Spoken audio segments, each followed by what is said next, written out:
எனக்கு என்ன சஹிருக்கு என்ன கொஞ்சம் இதாயிட்டு அப்படின்னு சொல்லி நீங்கள் கேட்கலாம். இப்போ மௌத்தான அபு ஹம்சா திருப்பி வரலாம் அப்படின்னு சொல்லி கேட்கலாம். ஆமாங்க, அவர் வந்திருக்கார். சட்டபூர்வமாகவும் வரலாற்று ரீதியாகவும் மேற்கு கரை அப்படி என்பது பாலஸ்தீனியர்களுக்கே சொந்தமான ஒரு பிரதேசமாகவும் ஒரு வகையான வாகனங்கள் ஹமாஸை கைப்பற்றி கட்டி இழுத்துக்கிட்டு போயிருக்காங்க.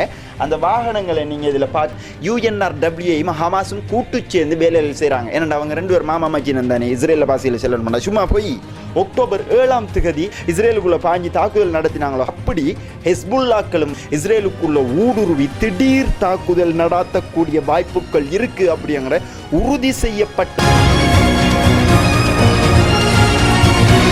இன்றைய நாளுக்குரிய காணொலியை பார்க்க வந்திருக்கிற அனைவரையும் பணிவன்புடன் வரவேற்கின்றேன். காசாவில் யுத்த நிறுத்தம் ஏற்பட்டு 13வது நாளில் நம்ம எல்லாருமே இன்று சங்கமிச்சிருக்கோம். அந்த அடிப்படையில் நேற்று நம்ம வீடியோ போஸ்ட் பண்ணதுக்கு பிறகு இஸ்ரேலில் முக்கியமான 2 மசோதாக்கள் நிறைவேற்றப்பட்டுச்சு. முதற்கட்ட வாசிப்பின் போது என்னென்ன அப்படின்னா பாலஸ்தீனியர்களுக்கு என்று இருக்கிற மேற்கு கரை பிரதேசத்தையும் பாலஸ்தீனத்தின் மேலே அதிகாரம் செலுத்துவதற்கான முழு உரிமையையும் இஸ்ரேலிய அரசாங்கம் பெற்றுக்கொள்ள வேண்டும் அப்படிங்கிற தனிநபரால் கொண்டு வரப்பட்ட தனிநபரால் பிரேரிக்கப்பட்ட மசோதா உண்டு. இஸ்ரேலினுடைய நெசட்டில் 24க்கு 25 அப்படிங்கிற வாக்குகளின் அடிப்படையில் ஒரு வாக்கு வித்தியாசத்தில் இந்த மசோதா நிறைவேற்றப்பட்டு அந்த அடிப்படையில் மேற்கு கரையை நாங்கள் இணைக்க போகிறோம் அப்படிங்கிற முதற்கட்ட வாசிப்பை இஸ்ரேல் கொண்டு வந்திருக்காங்க. அமெரிக்காவினுடைய நான் நேற்றைய வீடியோவில் நான் சொல்லியிருந்தேன், அமெரிக்கா இதுக்கு வந்து கடும் எதிர்ப்பு தெரிவிச்சிருந்த போதிலையும் இஸ்ரேல் இதை கொண்டு வந்தாங்க. இதுக்கு இன்னைக்கு ஹமாஸ் ஸ்டேட்மெண்ட்டை வெளியிட்டு இருக்காங்க. என்ன அப்படி என்று சொன்னா, இந்த மேற்கு கரை இணைக்கிற இஸ்ரேலினுடைய நெசட்ல நிறைவேற்றப்பட்ட இந்த மசோதாவானது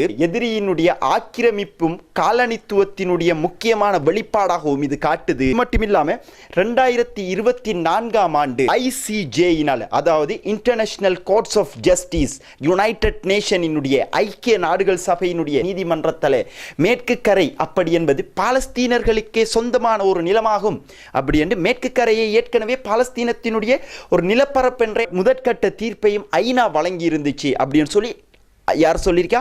ஹமாஸ் சொல்லியிருக்காங்க. ஆக இது சட்டபூர்வமாகவும் வரலாற்று ரீதியாகவும் மேற்கு கரை அப்படி என்பது பாலஸ்தீனியர்களுக்கே சொந்தமான ஒரு பிரதேசமாகும்.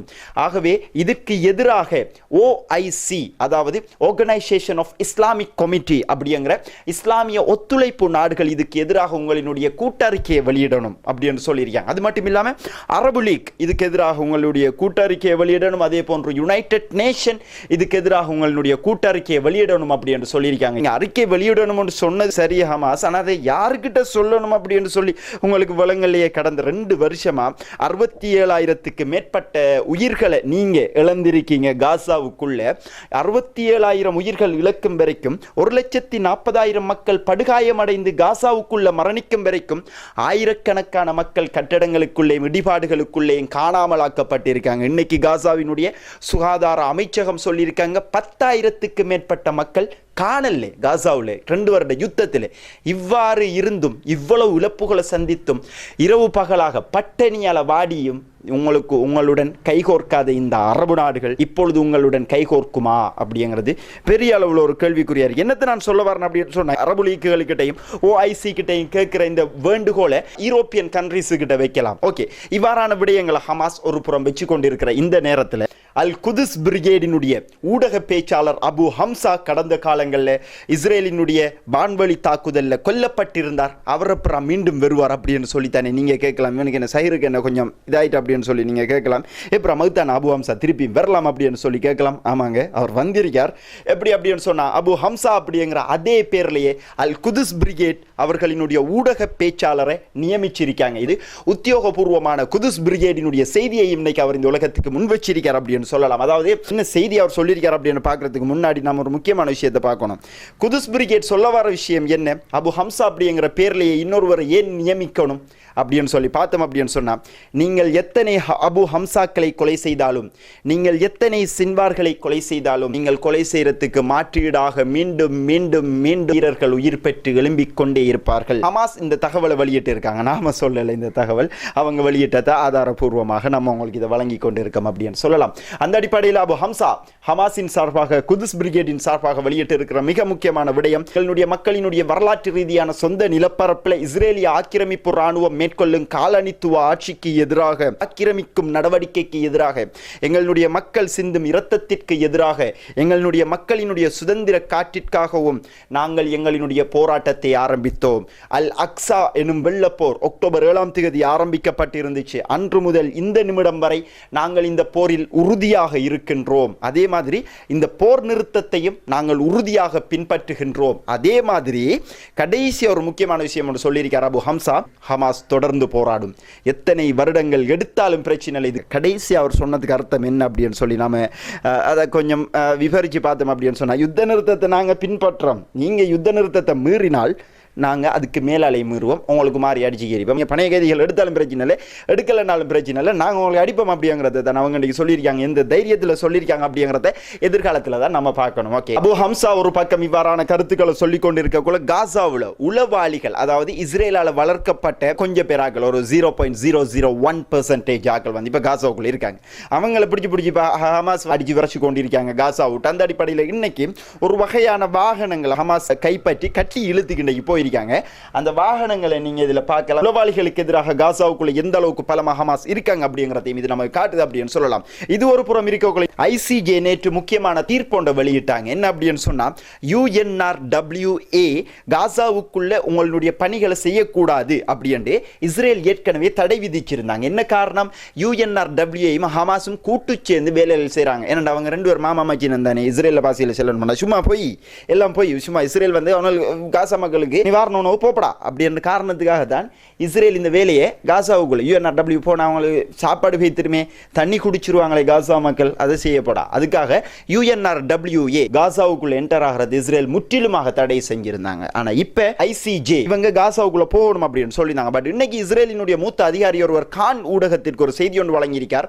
UNRWA எந்த காரணம் கொண்டும் காசாவுக்குள்ள கால் பதிப்பதற்கு இஸ்ரேல் அனுமதிக்காது. ஏனென்றா திருப்பியும் அவர் சொல்றார், ஹமாஸோட அவங்க கூட்டு சேர்ந்திக்காங்க அப்படின்னு சொல்றார். ஓகே, இதுக்கு அடுத்த கட்ட நடவடிக்கையாக யுனைடெட் நேஷனினுடைய ICJ என்ன முடிவெடுக்க போறாங்க அப்படிங்கிறது பொறுத்திருந்தா நாம பார்க்கணும். இது ஒரு பக்கம் இருக்கக்குள்ள இந்த ICJ தீர்ப்புகளுக்கோ வெஸ்ட் பேங்க் இணைக்கணும் அப்படிங்கிற தீர்மானங்கள் இந்த இரண்டு முக்கியமான சம்பவங்களுக்கும் நெத்தன்யாஹுவுக்கும் தொடர்பில்லை அப்படின்னு சொல்லலாம். என்னென்ன வார வருஷம் என்னமோ எலெக்ஷன் நம்ம இருக்க போதும், இப்போ கொஞ்சம் எல்லாத்துக்கும் சைலண்டா விலகி நிற்கிற இந்த நேரங்களில் நெத்தன்யாஹுவினுடைய ஆஃபீஸ் மற்ற JD வான்ஸ் இப்போ இஸ்ரேலுக்கு போயிருக்கிறது. அது மட்டும் இல்லாமல் மத்தியஸ்த நாடுகள் கத்தார், டர்க்கி, அதே போன்ற ஈஜிப்ட், இந்த நாடுகளினுடைய முக்கியஸ்தர்கள் எல்லாருமே சேர்ந்திப்ப காசாவுக்குள்ள வெளிநாட்டு படையை அனுப்புறா இல்லையா அப்படிங்கிற ஒரு பேச்சுவார்த்தை ஒன்று ஈடுபட்டு கொண்டு வராங்க. அந்த அடிப்படையில் துருக்கிய படைகள் காசாவுக்குள்ள போகணும் அப்படிங்கிற பேச்சொண்டு அவங்க அந்த டிஸ்கஸ் பண்ணி கொண்டிருந்த இடத்துல வந்திருக்கு.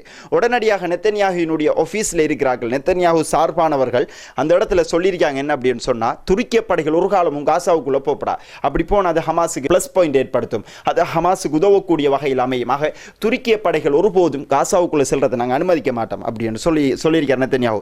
நான் நேரத்தோடைய சொன்னேன், 2 வீடியோக்கு முன்னாடியே நான் சொன்னேன், இந்த யுத்த நிறுத்தத்தை மீறினா துருக்கி காசாவோட நிற்கும் அப்படின்னு சொன்னேன். பட் நிறைய பேர் நீங்க வந்து சொன்னீங்க ஒரு காலமும் துருக்கி நிற்க மாட்டா அப்படின்னு சொன்னீங்க. பட் துருக்கி நிற்க வேண்டிய இக்கட்டான சூழ்நிலை ஒன்று எதிர்காலத்தில் நிச்சயமாக வெறும் இஸ்ரேல் இன் கேஸ் இந்த யுத்த நிறுத்தத்தை மீறி மீண்டும் காசாவுக்குள்ள இஸ்ரேல் வந்து போர் நடவடிக்கைகளை ஆரம்பிச்சால் அப்படிங்கிறது வந்து அவர்கள் உள்ளால போட்டிருக்கிற அவர்களினுடைய அக்ரிமெண்ட்ல இருக்கு அப்படின்னு சொல்லி உறுதி செய்யப்படாத தகவல்கள் நமக்கு வந்து கொண்டிருக்கு அப்படின்னு சொல்லலாம். ஓகே, இஸ்ரேல் வெஸ்ட் பேங்க் போர்டர்ல பஃபர் ஜோன்கள், அதாவது கம்பி வேலிகள் கட்டுற வேலைகளை இஸ்ரேல் செஞ்சு கொண்டிருக்காங்க. எங்க நிலத்தை கண்டாலும் பிடிக்கிற வேலையை மட்டும் தான் இந்த இஸ்ரேல்காரர்கள் செஞ்சிருப்பானுங்களாகும், அதுக்கு தான் இந்த ட்ரைனிங் பண்ணி வந்திருக்கானுங்க என்ன அப்படின்னு தெரியாது. அதே மாதிரி பஃபர் ஜோன் அடிக்கிற வேலையில சிரியாவுலையும் இஸ்ரேல் ஆக்கிரமிப்பு ராணுவங்கள் இறங்கியிருக்காங்களாம். அதுல வந்து டரா ப்ரோவின்ஸில் மெர்கவா டேங்கை பயன்படுத்தி குண்டு தாக்குதல்களையும் பாரிய ஷெல் தாக்குதல்களையும் இஸ்ரேலி ஆக்கிரமிப்பு ராணுவங்கள் ஏற்படுத்தியிருக்காங்க. யாருக்கு எதிராக ஏற்படுத்திக்காங்க அப்படின்னு சொல்லி இஸ்ரேலினுடைய தரப்புல இருந்து வருது என்ன அப்படின்னு சொன்னா, ஈரான்ல இருந்து ஆயுதங்கள் சிரியாவுக்கு கடத்தப்படுகிறது, சிரியாவுல இருந்து ஆயுதங்கள் லெபனானுக்கு போகுது, அதாவது ஹெஸ்புல்லாக்களுக்கு போகுது. இதை தடுக்கிறதுக்காகத்தான் நாங்கள் அந்த இடத்துல இருக்கோம் அப்படின்னு சொல்லி இஸ்ரேலினுடைய டிஃபென்ஸ் சொல்லியிருக்காங்க. சிரியாவில் இருக்கிற முக்கியமான பிரதேசங்களையும் இப்போ இஸ்ரேல் பஃபர் ஜோன் அடிச்சு, அதாவது அசாட்டினுடைய கவர்மெண்ட் 2024ஆம் ஆண்டு கவிழ்க்கப்பட்டு இருந்துச்சு. அதற்கு பிறகு வந்து இஸ்ரேல் 1974ஆம் ஆண்டு ஐநாவினுடைய சட்ட விதிமுறைகளின் கீழே கோலான் ஹைட்ஸில் இருந்து, அதாவது அவர்கள் ஒரு குறிப்பிட்ட போர்டர் ஒன்று சிரியாவுக்கும் இஸ்ரேலுக்கும் இருந்திருக்கும், அந்த எல்லையிலே தான் உங்களோட படைகள் பின்வாங்கணும், அதாவது இஸ்ரேலுக்கு உட்பட்ட அடிப்படையில் தான் இஸ்ரேலினுடைய படைகள் பின்வாங்கி இருக்கணும் அப்படின்னு சட்டம் இருந்துச்சு. பட் அந்த சட்டத்தையும் மீறி இஸ்ரேல் சிரியாவினுடைய இடங்களுக்குள்ள இஸ்ரேல் ஊடுருவ ஆரம்பிச்சிருக்காங்க. ஓகே, இவ்வாறு இஸ்ரேல் தான் முன்னோக்கி கொண்டிருக்காங்களா அப்படின்னு சொல்லி பார்த்தோம்னா இல்லைங்க. இதுக்கு பின்னால் வேற லெவலில் சம்பவம் ஒன்று ஹிஸ்புல்லாக்கள் பண்ணி கொண்டு இருக்காங்க. என்ன அப்படின்னு சொன்னால், இப்போ வந்து கடந்த 30 மணி நேரங்களாக இஸ்ரேலி ஆக்கிரமிப்பு இராணுவங்கள் லெபனான் இஸ்ரேல் போர்டரில் வான்படை, தரைப்படை, அதே போன்று கடற்படை, இந்த 3 படைகளையும் ஒரே நேரத்தில் பாரிய அளவில் யுத்த பயிற்சி மேற்கொண்டு வராங்களாம். என்னத்துக்காம் யுத்த பயிற்சியாம்? ஏன்னா யுத்தம் நிறுத்தம் தானே இப்போ ஹிஸ்புல்லாக்களோட அப்படின்னு பார்த்தோம்னா இல்லைங்க. நான் நேற்றைய வீடியோவில் சொல்லியிருந்தேன், நம்மளுடைய வீடியோ தொடர்ச்சியாக பார்க்குறவங்களுக்கு எல்லாமே ஈஸியாக புரியும் அப்படின்னு சொல்லி நான் நினைக்கிறேன். நேற்றைய வீடியோவில் நான் சொல்லியிருந்தேன் என்னடா, வெஸ்டர்ன்ல இருந்து, அதாவது மேற்கத்திய நாடுகளில் இருந்து முக்கியமான உளவு தகவல் இஸ்ரேலுக்கு கிடைச்சிருக்கு. என்ன அப்படின்னு சொன்னா, எப்படி ஹமாஸ் அக்டோபர் 7ஆம் தேதி இஸ்ரேலுக்குள்ள பாஞ்சி தாக்குதல் நடத்தினாங்களோ அப்படி ஹெஸ்புல்லாக்களும் இஸ்ரேலுக்குள்ள ஊடுருவி திடீர் தாக்குதல் நடத்தக்கூடிய வாய்ப்புகள் இருக்கு அப்படிங்கிற உறுதி செய்யப்பட்ட தகவல் இஸ்ரேலுக்கு கிடைச்சிருக்கு அப்படின்னு சொல்லி இஸ்ரேலினுடைய தளபதிகள் ஒப்புக்கொண்டிருக்காங்க. இதுக்காகத்தான் பயிற்சிகள் லெபனான் போர்டர்ல மேற்கொண்டு வாரம் அப்படிங்கிற முக்கியமான தகவல்கள் இன்னைக்கு வெளியாகி இருக்கு அப்படின்னு சொல்லலாம். இது இவ்வாறு இருக்கக்குள்ளதான் இஸ்ரேல் இன்னைக்கு கிழக்கு லெபனான் பிரதேசங்கள்ல பாரிய அளவுல தாக்குதலை இஸ்ரேல் இன்றைக்கு செஞ்சிருக்கு. இஸ்ரேல் நினைக்கிற மாதிரி இல்ல ஹிஸ்புல்லாக்கள் அப்படிங்கிறது வந்து எப்படி சொல்றேன்னா, உத்தியோகபூர்வமற்ற அப்படிங்கிற ஒரு நாட்டினுடைய உத்தியோகபூர்வமான படை, அந்த நாட்டுக்கு சொந்தமான படை இருந்த போதிலும் எந்த ஒரு நாட்டையும் பிரதிபலிக்காம இருக்கிற படைகள்ல மிக பலம் பொருந்திய படை ஹிஸ்புல்லாக்கள் அழிச்சிடம் கிழிச்சிடம் அப்படின்னு சொல்லி கொண்டிருக்காங்க இஸ்ரேல். அது அப்பட்டமான பொய் அப்படின்னு சொல்லி லெபனானுக்கு தெரியறதை விட, உலக மக்களுக்கு தெரியறதை விட, ஹிஸ்புல்லாக்களுக்கு தெரியறதை விட இஸ்ரேலுக்கு தெரியும் நாம பொய் தான் சொல்லிக்கிறோம். என்ன ரெமெண்டால் மௌனல் நம்மளை வந்து அடிக்கிறதுக்குரிய வாய்ப்புகள் இருக்கு. ஸோ நம்ம இந்த இடத்துல கடும் பலமாக இருக்கணும் அப்படின்ற அவங்களும் இருந்து கொண்டிருக்காங்க. இப்போ உறுதிப்படுத்தப்பட்ட தகவல் வந்திருக்கிறது. மேலும் டபுள் மடங்கு பதற்றத்தை அதிகரிச்சிருக்கு அப்படின்னு சொல்லலாம். நீங்களும் கேள்விப்பட்டு இருப்பீங்க, நேரத்தோட தெற்கு லெபனான் பிரதேசங்களில் இஸ்ரேல் வந்து புதிய புறக்காவல் நிலையங்கள், செக் பாயிண்ட்கள் இஸ்ரேல் லெபனான் பிரதேசங்களை வச்சிருக்காங்க. செக் பாயிண்ட்கள் இருக்கிற போதிலையும் எப்படி ஹிஸ்புல்லாக்கள் அவர்களுடைய வேலைகளை செஞ்சு கொண்டு இருக்காங்க, பலமாகி கொண்டு இருக்காங்க அப்படின்னு சொல்லி பார்த்தோம்னா, அங்கே ஒர்க் பண்றவங்க பயத்தில் வேலைக்கே போறானுகள் இல்லையா, செக் போஸ்ட்டுக்கே போறானுகள் இல்லையா. தெற்கு லெபனான் பிரதேசங்கள் போர்டர்ல தான் இப்ப செக் பாயிண்ட்கள் காடுகளுக்குள்ள அடிச்சு வச்சிருக்காங்க இஸ்ரேல்.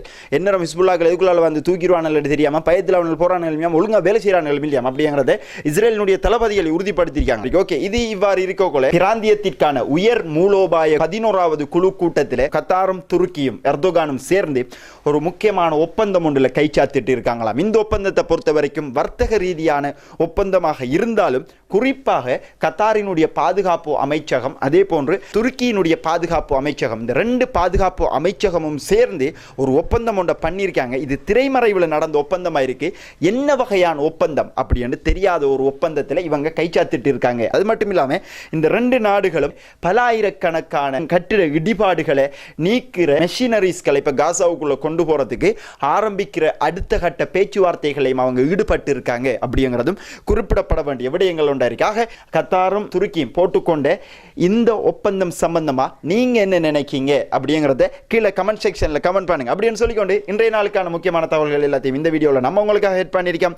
இதுவரைக்கும் உங்களுடைய முக்கியமான நேரங்களை ஒதுக்கி நம்மளுடைய வீடியோ பார்த்ததுக்கு மிக்க நன்றிகள். Thank you very much. இன்னும் ஒரு வீடியோவில் சந்திப்போம்.